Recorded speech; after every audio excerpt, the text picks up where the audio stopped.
Instructions for teachers. Dear teachers, as you know that we are doing STEAM education, so there are some teachers note over here that do the exercises in the workbook on pages 15 to 18 and then let's discuss these activities.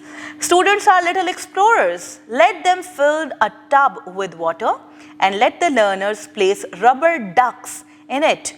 Talk about how real ducks swim in water because duck starts with letter D.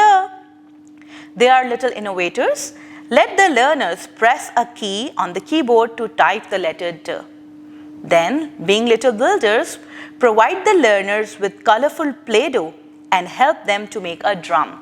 So, आपने उनको Play-Doh provide करनी है and let them make a nice drum. They are little designers. Encourage and guide the learners to trace and color the sketch of the duck at the top of this page. And they are little thinkers as well. Give each learner a dice and ask them to count the dots on it.